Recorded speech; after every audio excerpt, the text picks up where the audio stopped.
We are going north to New York City.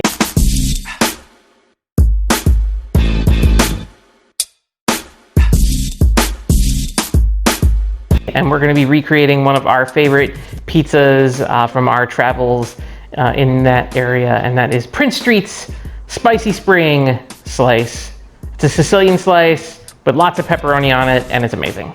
Oh, it's delicious. It's the best pizza. So we're going to show you how to make this at home in your very own kitchen. Absolutely. Okay, so let's get started. We're going to start with the dough.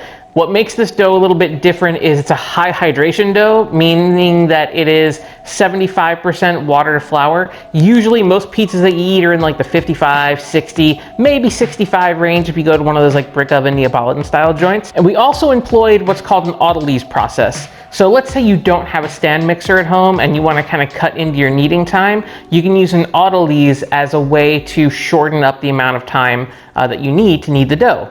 Need to knead. Need to knead. I need to knead. I feel the need. The need to knead. Yes, so basically to do an autolyse, all you have to do is take your flour and your water in your recipe and mix them together. Stir that into a shaggy dough and let that sit there for about an hour. What's gonna happen then is that your flour is going to hydrate with all of that water. It's gonna open up, and it's actually gonna start forming some gluten, meaning that you're gonna really not have to knead it as long. I don't need to knead? You don't need to knead, not as much. You need to knead some, but you don't need to knead much. You don't need to knead as much as you think you need to knead. I didn't need to say all that. Yes, you needed to. Yeah, so once you have completed that autolyse process of about an hour, you can then add your yeast, your salt, and your olive oil.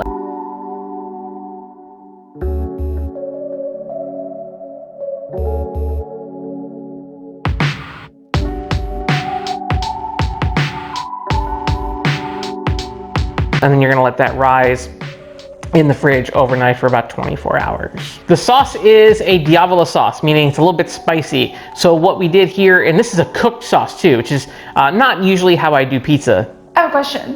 Why did they cook the sauce? So this sauce, it has garlic, and it has some red pepper and some oregano. And I think you just wanted to cook that garlic a little bit because it kind of deepens the flavor a little bit, and it kind of condenses the tomatoiness of the whole thing too. So normally with a regular pizza, you would just do crushed tomatoes and salt them up and just lay them down on a pizza. But this one, there's a little bit more effort because you want to kind of cook that garlic a little bit to get those flavors out of it. You want to infuse those spices that you put in, oregano, as well as some Calabrian chilies, which are like my new favorite ingredient in the world. I use some Calabrian chilies in the sauce, crushed tomatoes, hit that with an immersion blender, sauce. The other thing that I want to talk about, let's talk about my stick. This guy right here, the Vermont pepperoni. So with Prince Street Pizza, the most quintessential thing is the pepperoni, because it's the kind of pepperoni that makes little cups that hold the grease, which sounds gross, but that's the thing that makes this thing magical. And that kind of pepperoni is called cup and char. It's also called buffalo pepperoni. Is it from Buffalo? No, I don't know. I don't know why they call things things. But we found this brand on Amazon, Vermont, and this one we cut thin, and it worked great. So I recommend this brand. I don't know what brand they actually used, but this one worked for the purposes that we needed it to. With this kind of pizza, really the ingredients are everything. The steps are simple enough. It's the ingredients that really make this thing sing, right? So get a good quality pepperoni. I do recommend this one. And when you're dressing your pie, use more than you think you need, because this kind of does shrink up as it cups. After you've let the dough rise for 24 hours, you want to push it into your pan. The recipe that we're showing you is enough to make a pizza the size of this pan. That is some inches by some inches. A good pan for like 2 or 3 people. You want to put some olive oil into your baking sheets, and then you just want to drop your dough in and start pushing out your dough. Here's the dealio with the dough. What's the dealio dough? The dolio is, as you start pushing it out with your fingers, it's going to kind of retract. because the gluten wants to like tighten up, right? But if that happens, don't get frustrated and just start, pushing it in with all of your might.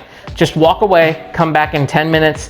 The gluten will have relaxed a little bit and you can continue to push it out to the edges. If it happens again, just rest again and come back, give it 10 minutes, and you're good to go. Eventually, it will all gather into its rightful spot in the pan, and then you can start to add your toppings. So when dressing this pie, this is what's called an upside down pie. Cheese goes on the bottom and then you put the sauce on top. Well, that's easy enough. Yeah, kind of mystic sorcery is this. We used bufala. Yeah. Did I say it like an Italian? Yeah, fantastic. Hey. It's me, a bufala. Okay. So bad. I'm Italian, I can make that joke. We use the buffalo mozzarella because it's a really good quality. It is the perfect cheese for pizza. I don't know what they use at Prince Street. I do know they use a good quality mozzarella there. I'm assuming it's something that's a little bit lower in moisture than buffalo mozzarella, which is high moisture. You always want to be careful with buffalo because if your sauce is too wet and the cheese is too wet, you basically create a bisque on top of your pizza. That's no good. So that's another place where we kind of differed from Prince Street. So cheese goes down first, then your sauce goes down, and then your pepperoni goes down. And just a lot of pepperoni. Don't feel the need to just like lay them one by one. Just smother them throughout the pie, and you'll be all right. And then a little pecorino romano, throw that on top of the pepperoni, because once that pepperoni kind of starts to render a little bit, it's gonna crisp up the cheese a little bit too, which is a nice little bonus. And then you put that bad boy in a 500-degree oven for about 20 to 25 minutes. It's gonna be different with each oven. Also, at the end, I like to pop it out of the pan and onto a pizza stone and let it finish for about 3 to 5 minutes on the stone just to crisp up the bottom of that pizza. But when it comes out, it'll look like this.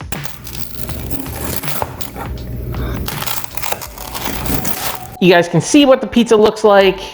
What did you think of it compared to our many visits that we've made in New York City, sometimes in the snow, sometimes at 3 in the morning, eating pizza at the trunk of a car?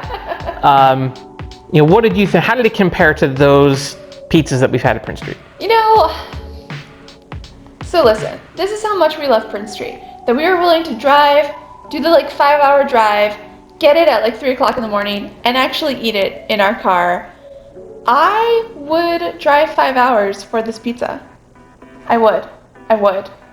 It was that good. It wasn't exactly like it, because again, we don't know what they put in their sauce, but it was still really good. What did you think about it? I really liked it a lot. I thought it was great. Again, not as good as what they do at Prince Street. It's hard to do. You can't replicate everything they do, but biting into it did remind me of being there. It reminded me of that place, of that time. And it does bring back really wonderful memories. And that is ultimately the core of what we are trying to do with our channel, is to not just recreate our memories, but encourage you to recreate some of your own. So we have a call to action for you.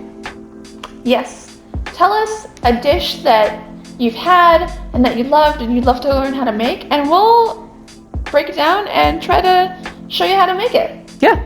If there's something that you have experienced and you don't know how to make it, let us know. We'll love to help you try. We're willing to try anything here. So. Yeah. And also tell us why it's significant to you. Yes. Maybe this dish, I don't know, you had it and then you met the love of your life while you were eating it. Oh, wouldn't that be sweet? Yeah. That'd be so sweet. Or, it doesn't have to be love related.